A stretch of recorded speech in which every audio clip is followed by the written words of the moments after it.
We should be live now. Yeah. Let's see.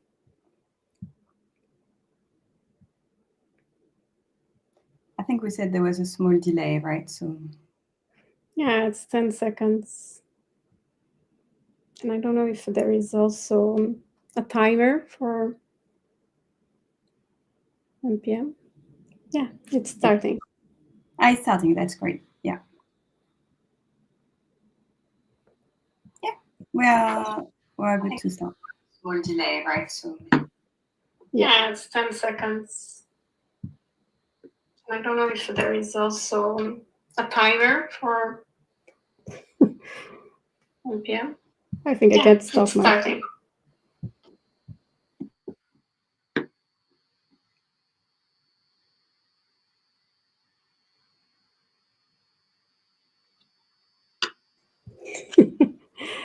The beauty of life. Welcome, everyone. Welcome, everyone who is joining. I hope you are well. Thank you for joining this live today with us. And we will start in a minute. Just giving some more time for people to join.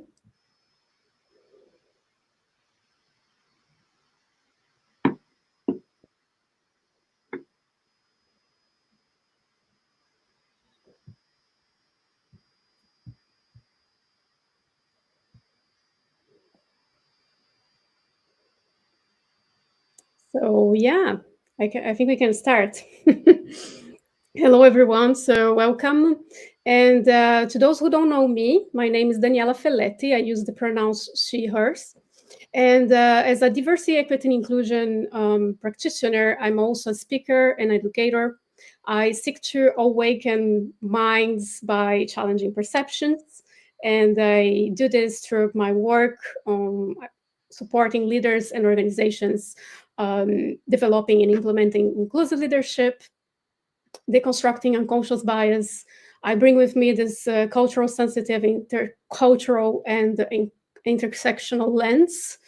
So today we are here inviting you in these turbulent times. Looks like the world is a bit upside down, but we promise there is some ways to find some calm through the chaos. And in fact, 2 weeks ago, I elaborated this guide, a manual, a handbook for everyone, for leaders and colleagues to respond and react with compassion in the difficult times in crisis. It was moved by testimonies and stories, real stories of employees impacted by atrocities happening in Lebanon specifically and Palestine. And however, AutoGate was created based on their experiences. It is really a guide that can be applicable in any situation, difficult situations, adversity, including instance of discrimination. And the goal is to protect people, to create a more caring environment. So today with Flora, we will be exploring through our experiences professionally and personally as well. We may aim to be very practical. It's a very short session, so you will also have some minutes to share your, have your questions, answers if you have. Don't really hesitate to share them in the chat, and we will get back to you in the last 10 minutes. We will make the maximum of the time to answer to most of the questions, address them at least. And here we go. I'm very happy to have Flora Nicholson with me. Thank you for joining me. Welcome, Flora. Thank you so much, Daniela. And so I'm Flora, and my pronouns are she, her. And it's so nice to see so many familiar faces in the chat today and joining us live. And I wanted to thank you, Daniela, thank everyone, and thank you also to Emily, Marina, and Melissa, who were helping to prepare the session. In terms of my experience, my background is in strategy, and so what I'm helping people to do is to have a very clear vision for what they want to accomplish and then to make it happen. And obviously in today's world, making things happen is a little bit more challenging than what we've been used to in the past. I worked for a range of organizations, from startups at the very beginning of their journey to multi-billion found company, Sodexo. And I think the experience that I really wanted to share today is I've been privileged to work for some of the most inspiring organizations in the UK, so Cancer Research UK and the British Red Cross. And that's really where I've learned to support people through some of the darkest times in their lives. I also have friends from Ukraine, I have friends in Ukraine, and I've been the COO of a Ukrainian startup, Loan. And I think, we talk about leadership and being prepared. I was definitely not prepared, although I had all that experience before. Supporting people in wartime is a very different skill set, and that's what we wanted to share today. So obviously we'll be both you and I sharing our experiences to make sure people are equipped to support people no matter what is happening. So thank you again, Daniela. It's a pleasure to do this together. That's wonderful. Thank you for joining. So let's reinforce that we are talking about collective care.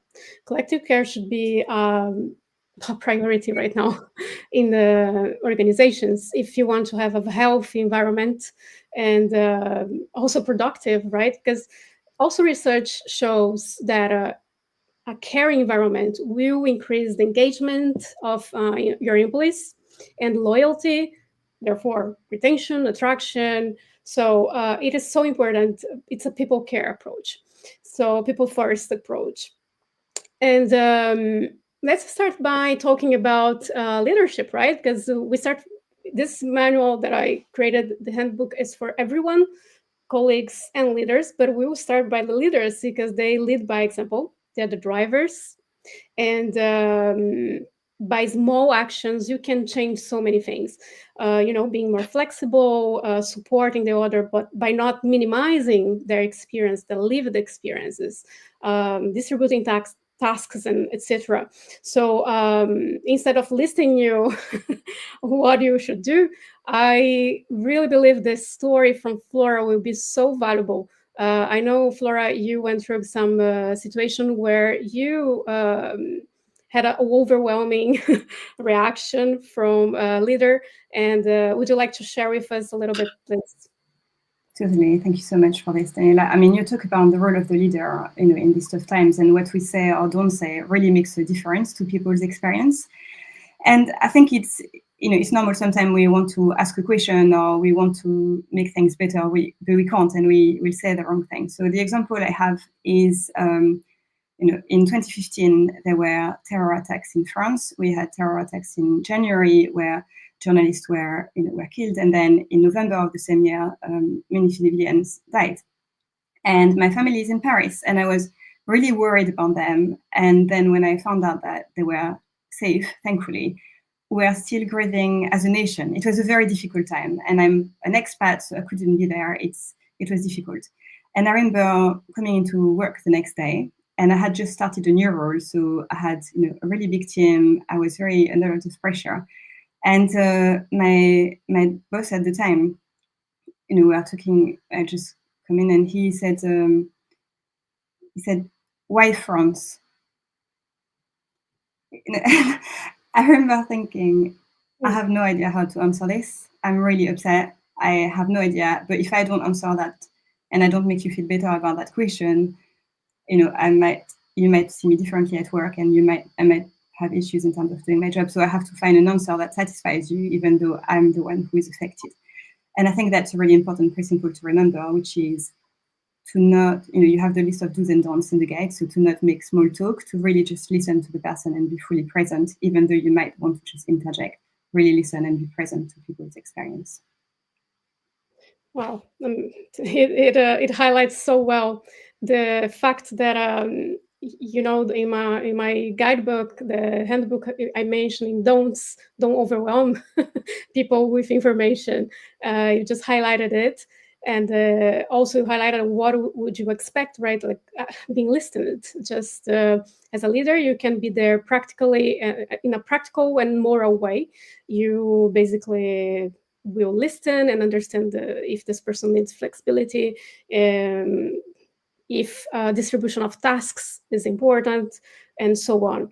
And another point on leadership also that we don't touch very often is about if the leader is living this experience, if they are facing the challenge.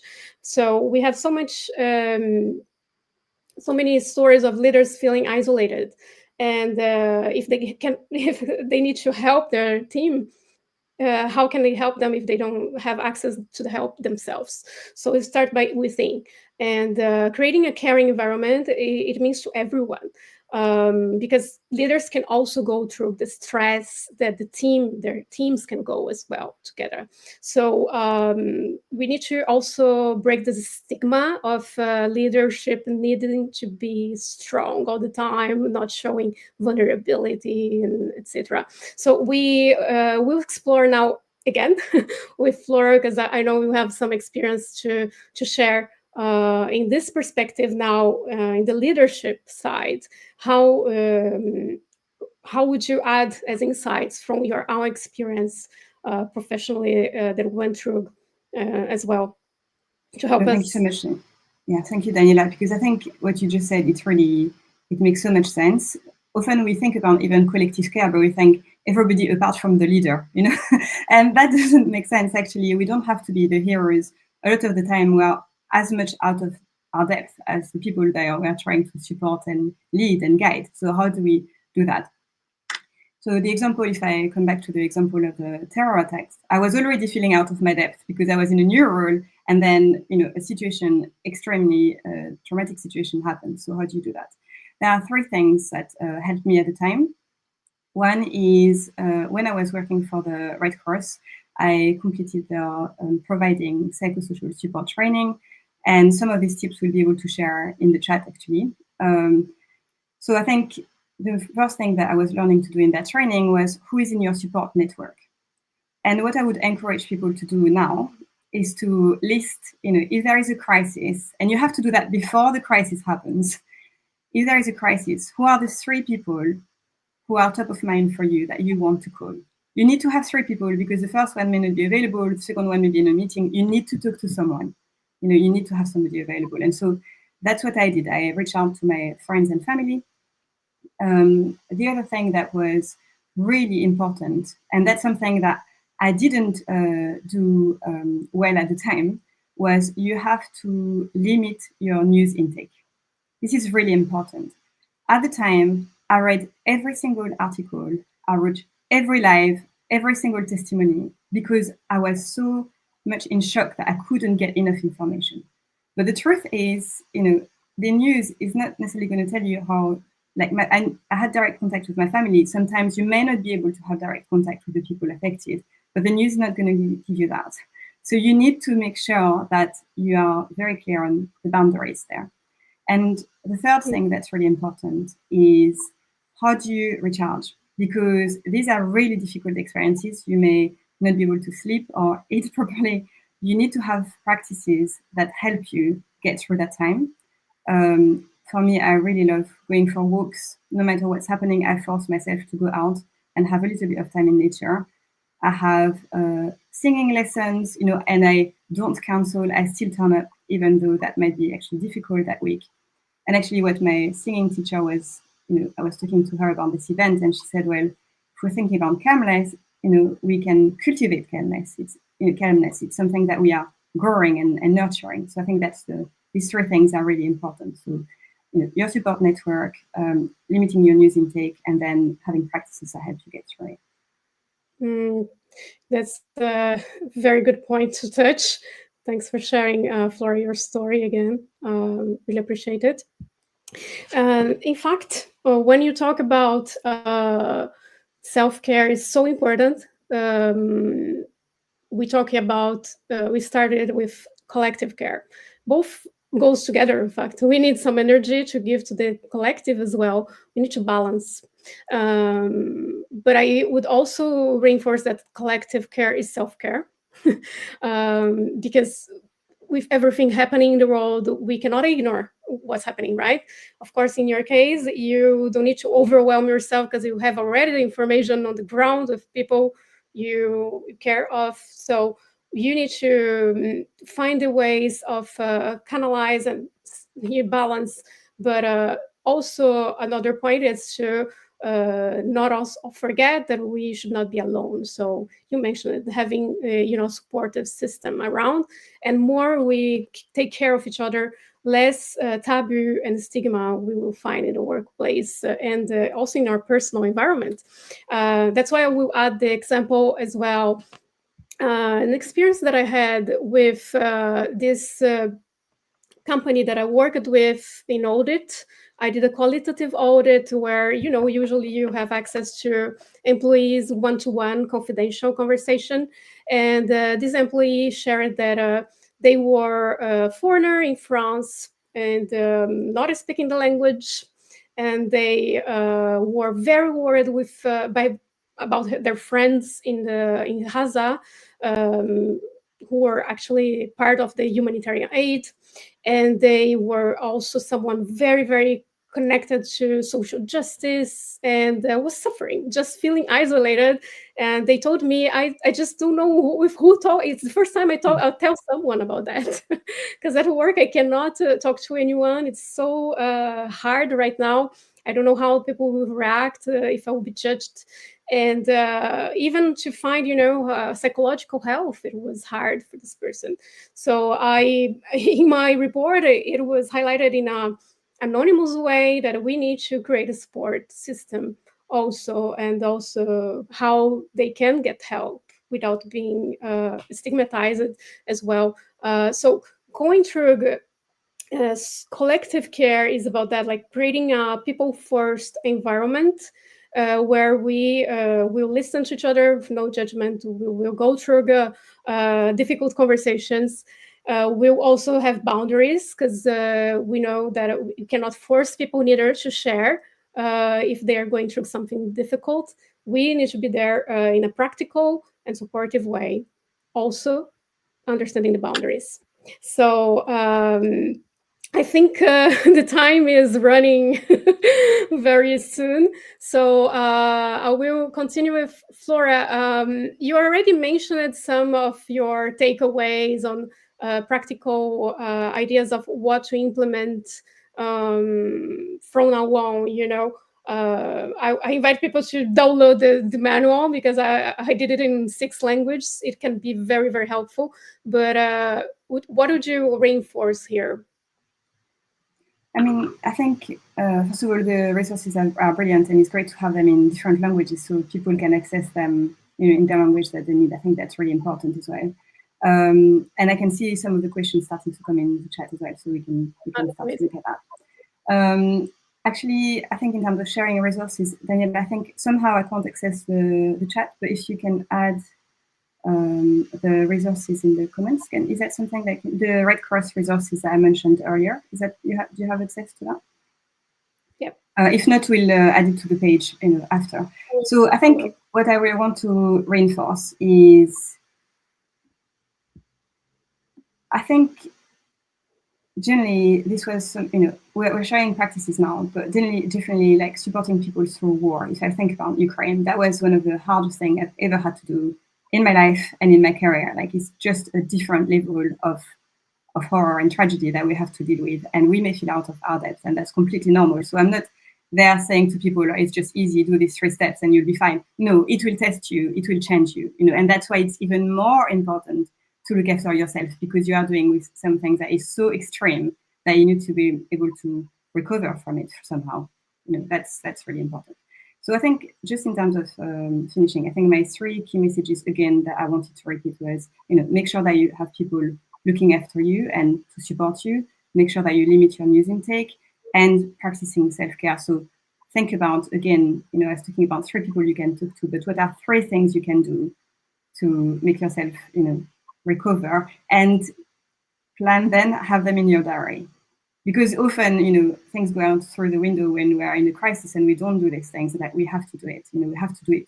We can't support other people if we're not supporting ourselves. And the last thing I wanted to say was, in these situations, it's easy to lose hope. But actually, I have seen people through the darkest time of their lives. And what stays with me is the hope, because there is that quote from Andra Day, which is, all we need is hope, and for that we have each other. And we may not be able to fix situations, but we can be there for people whilst they are going through them. And I think that does change everything. So that's where I wanted to finish. And I think your call to action, Daniela, was about people downloading the guide. Is that right? Yeah, exactly. Thank you, Flora. In fact, I saw some comments on collective care is self-care, and also self-care is collective care. Exactly. They go together. We more than ever need to take care of each other, and we start with ourselves as well. But the important thing is not to isolate yourself on your own self-care, because it can be also hard. It can be create a bubble in a beautiful world for a moment, but when you go outside, you're going to face it.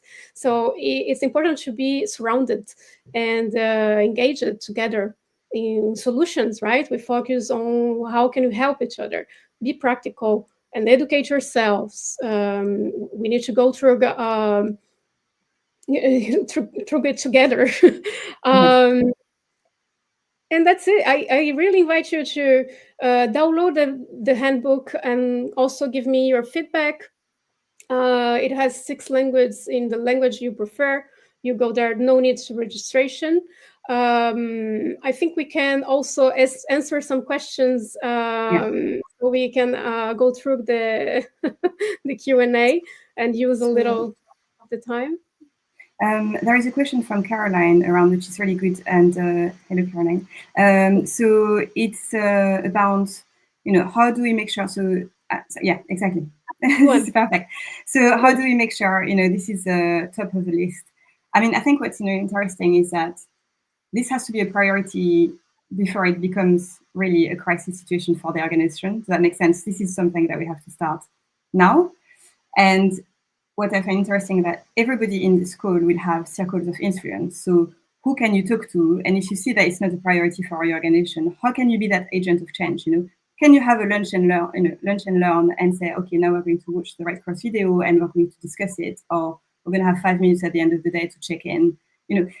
Simple things that people can do. I think we can reach out to the leaders that we do know, and we can encourage them to feature it in. And if people are not responsive, you will always find advocates who want to do it. It doesn't have to always be the leaders. It can also be, people at middle management level who are interested in joining. Does that make sense, Daniela? Is there anything else you wanted to add? Yeah. In fact, when I train inclusive leadership, this is something we touch a lot. It's creating a caring environment. So many companies actually are calling for this kind of training today because they want to improve the way they take care of people that are desperate for help. And indeed, some can be still complicated if there is no awakening on this sense. You checking with your power dynamics, your level of influence, what you can do in your surroundings with the people you work with as a colleague, for example, because as I mentioned, the handbook is not only for leaders, it's for colleagues as well. We can be there for each other as well, with simple acts of kindness, compassion, but also, practical ways that will not overwhelm. For example, one employee shared with me that their colleagues, while their family is in Lebanon suffering, going through very difficult situations, colleagues would overwhelm them with even more work and not knowing how to talk about it, or saying the wrong things, making it worse, overwhelming information. So that's those small things will make so much difference to at least make it less hard and make the people feel seen, respected, and heard. These 3 pillars should be a top priority in this. So I hope we answered your questions, Caroline. But let us know also if there is a follow-up. And do you see another? So on this, I think, I love the current comment on every day, small steps change these things. I think that's true. The other thing that we can practice every day is that listening element, because generally it is hard to receive information that is very traumatic, but listening is something we can do in every conversation. And so when you're with friends or family, you have that opportunity to practice. If you're watching a film, you can think about this as well, and you can think, okay, watch other people, how are they listening and learning from each other, because it's only through doing it repeatedly that we will get better at it. So I think that's another thing that we can practice as well. And yes, I saw Eva's comment as well. Yeah, just highlighting some nice comments here. Yeah, but it's actually Eva and I met on LinkedIn and supporting Ukraine, and actually we're talking about support community, and Eva and I have really supported each other through that. So I think it's really important, talking about it in that community can be online and offline as well. I think it's important to remember that. Yes. Yeah, there is a nice comment. Really good. Do you want to talk to that? Actually, yes, Daniela, because that's something that you've seen in organizations yourself, that people don't want to prioritize and see it as a luxury. Is that something that you've come against? So I often see, especially during tough times, that people first approach is viewed as a luxury in organizations, okay, rather than as something that also drives sustainable business growth. How can we shift the perspective to show that caring for people is essential to long-term success? In fact, there is this thinking of people caring as charity. It's not a charity. It's when you talk about diversity, equity, and inclusion, it's about moral and economics. If you switch the narrative, to switch this narrative, we need to show the loss. In fact, what you're losing of not investing in people caring people first. Usually, you are losing talent. You are losing also money. You are losing productivity. You are not attracting talents because it will also mirror the outside, the externals, right? We see from the companies. I know the companies I want to buy from. I know the service I want to collaborate with, the industries and the leaders I want to work with. So we see as consumers, and you see as employees as well. So it's quite of changing this narrative of being a charity thing. No, we're talking about talent here. We are caring about a talent because we work together, and it is all about people at the end. We think about people over profit, but it's not about not thinking about the profit, because it's a company, it's a business. Of course, there is this need. But if you take care of your people, you will take care of your business, actually. It's good for business as well. And research demonstrate that. So we can show data sometimes when they are not yet awakened in the perceptions. We show data in the approach we bring. When I talk about that, I bring storytelling, but I also bring a lot of data behind with testimonials, if any kind of information that can show concrete situations, and all of this can be measured. Like if they take the time to collect the data of loss first, because we tend to present solutions as like, this is the benefit and this is the cost of it, so it's scary. Say, oh my god, it's too expensive. No, because they see it as a charity. If you show them the loss, then you touch the point. You say, you are losing talent, ideas, you are losing also money and productivity and etc. So this is where I would touch the point of changing the narrative. I agree totally, and I think it's about speaking people's languages and making sure that you are using the data, and if they're more swayed by data, then use that. Make your case using what they need to hear, and I think that's the most important thing. I realize that we are coming to the end already, so I think maybe what we can say is a really important message that we've talked about is that you are not alone with this.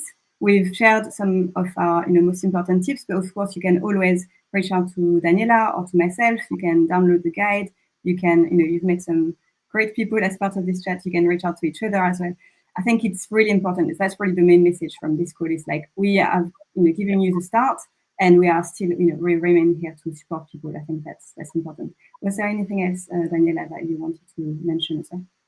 Yeah, just to conclude, thank you thank you, Flora, for joining me in this, because I really love it.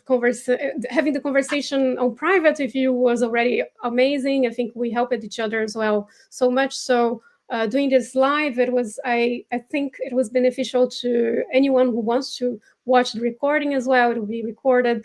So if you have, I know also it's a very delicate topic. Some people may have confidential stories and situations. If you want to reach out to us in private, we will be happy to answer anything that you may need, and reach out if you need help.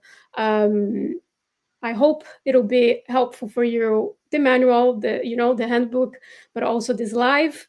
And we are open to listen to your compassionate feedbacks as well. What do you think? We can also have further conversations in the future. It's the first, and it's very short. But yeah, I thank you so much for joining us, those who made the time. I think your busy schedule. And see you in next time. Thank you so much. See you soon. Bye. See you. Bye.